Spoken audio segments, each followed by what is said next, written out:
Hey guys, and welcome to the Hobby News. Alright, so we've got some pre-orders up, or coming up this Saturday, I think. We've got the Warhammer community article here for what's coming out, and looks like Black Templars, which is pretty cool. And it looks like they're offering a promise for pre-orders, so that if you pre-order, I think similar to the Orc one, where if you pre-order it on that day or that weekend, or we'll have a look in a second, but something like that, you'll be likely to get it, I guess. So I think that's what that means, but when we go down the article, we'll have a look at it. But yeah, looks really cool, exciting for Black Templar players. There's a nice little bunch of stuff here we've already looked at over the past few weeks, and I'm sure everyone else has seen online and so on.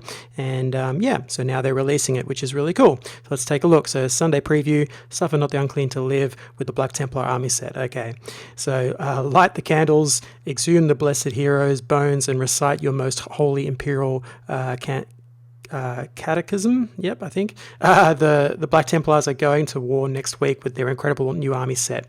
You can also grab two nostalgia-tastic Blood Bowl teams, a new issue of White Dwarf stuff with rules and articles, and a Titanic Black Library novel. Plus, you can enjoy all the terrific goodies we've come to expect. Yeah, okay, Warhammer Plus. So there's a few other things here. I definitely want to have a look at the Blood Bowl stuff, because that's kind of cool. Again, I think they're giving you a chance to order some old sets from the original Blood Bowl teams, which is really, really cool. I like that. So as I've talked many times on these, I really love the support that they seem to always give to some of these sub games, and not just support, but kind of the way in which they release stuff and design new models for, and so on.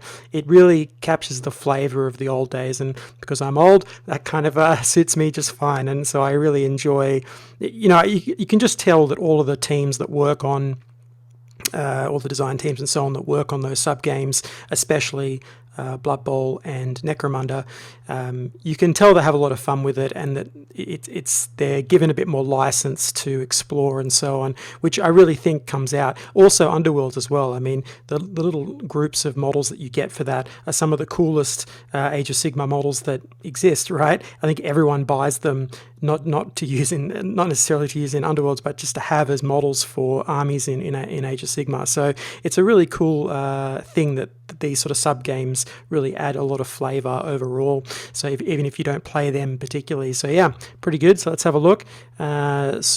Sword firmly chained to your wrist. Let's go. Yep. All right. So we've got the box here now. I think they've already released close-up photos of this. So I think we all know what's there. We've got like the Emperor's Champion, and then the other character, which I think is that a captain or lieutenant or something, and then you've got your squad and so on, with the neophytes plus a Dreddy in there, and the really nice Codex cover here. I like this old school. This reminds me of back in the early days. This is 3rd edition cover. I was working for Games Workshop back then in the old days here in Australia, and it was a fun time. This was really the release of a lot of the plastic kits over this time. So you were seeing the release of the Tactical Squad, the Rhino, the Land Raider. I mean, there's so much history packed into this particular cover here, and what this represents for the hobby and 40k as a whole. It's a massive deal, and I really love that they're thinking about that and trying to incorporate that back into the game, because I think that that's something that needs to be reminded at times, because it's been around now for quite a long time, and you want to reinvigorate the essence of what this game is. If you depart completely from it, and you never, it's not a case of, like, I guess, retroism or just looking back, but trying to, in a meaningful way, incorporate it forward, so that you keep the essence of that, because you're going to change design teams, different designers and so on come in and out, and so yeah, you can lose that, and it's nice to have that history. It's been around for a long time now. Most of my life has been spent in some way attached to this hobby, either working for them back in the day, or as a customer and so on, as a kid, and collecting and all that kind of thing, all the way through to now. And so I love all this type of stuff, little touches like this, because there are kids and young people and new people and old people getting into this for the first time, and they get to experience this type of thing anew, afresh. And when they're older and they're longer time in this hobby, they'll think of this time as one of those moments when that was a really cool time, and that's not even the earliest time, so that's nice. It's good that they do this kind of stuff. But anyway, I won't waffle on about that any longer, otherwise I'll be here forever.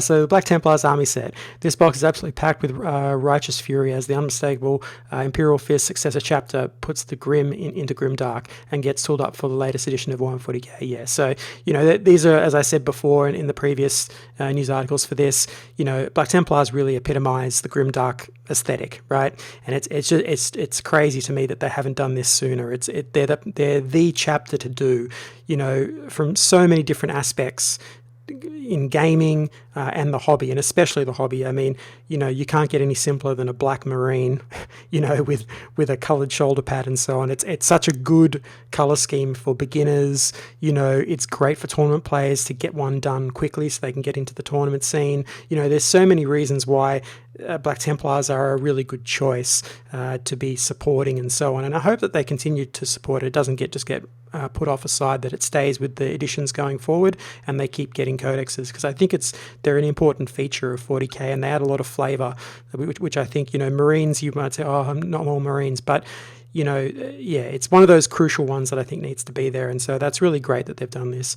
I think that's a solid choice. So yeah, you can see what you get there. It's all pretty obvious. We've gone through this before. It's good. So there's nothing more to see there, I don't think. But then we've got this, which is cool. So this cover is great. This codex will be cool. A lot of players will really enjoy having this, and I don't know why they don't do that for all of them. A lot of their limited books tend to be almost exactly the same as the standard one. I really feel like they could do this for all of them, so that you get some really nice art on the front that's different from the standard one. That's such an obvious thing that I think would really help give value for these limited books and would encourage more people to get them.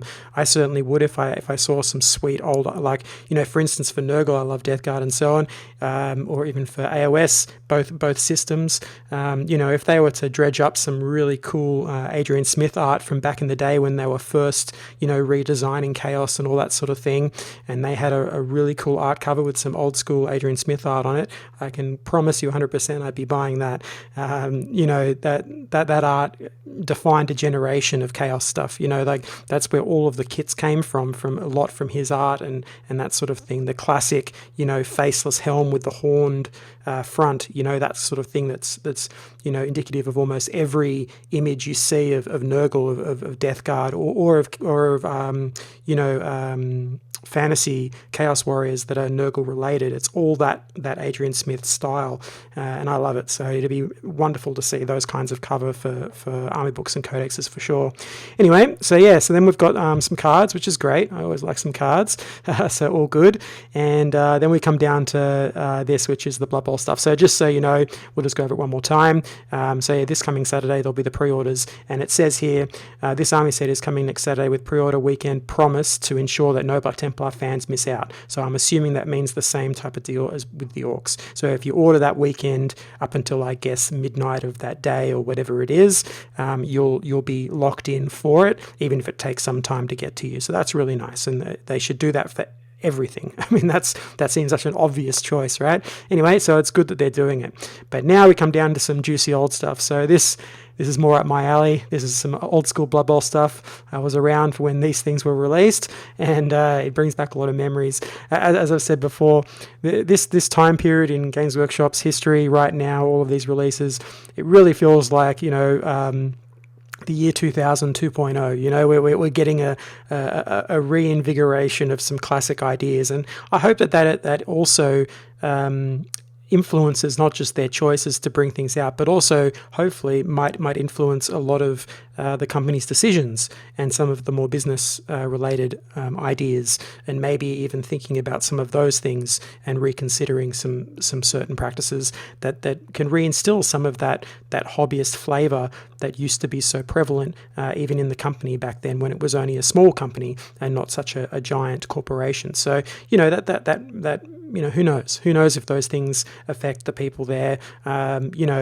just to soften some of the edge on some of that more sort of, I guess, stale corporate decision making that can be made in large companies. And this affects not just Games Workshop, but every major corporation that exists on the planet suffers from these things, right? I don't think we need to go into all of that, but when a company's small, when a business is small, it's always a lot more, I guess, I don't know, it's just, you get more of that passion from the people that work there, right? You know, you can see it from something like, I guess, you know, Infinity, like Corvus Belli. You know, when you watch some of their videos, you can really see that they're at that point, right? They're a company that's maybe not the largest, and all the people in it are very passionate, and you can see it. And yeah, as these companies get bigger, it becomes harder to find that, even though they're still there. You know, I'm sure there's tons and tons of employees in Games Workshop that are very passionate about what they do, and but you don't always see it on the face side, right?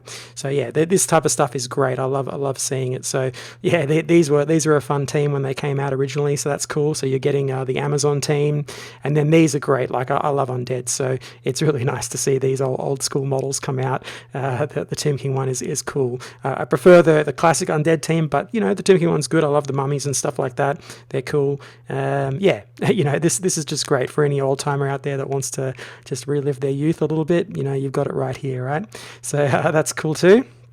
And then we've got some, White Dwarves and so on, for those that still, you know, read physical books and all of that. And then we've got some Black Library here as well, which obviously I would imagine are all, you can,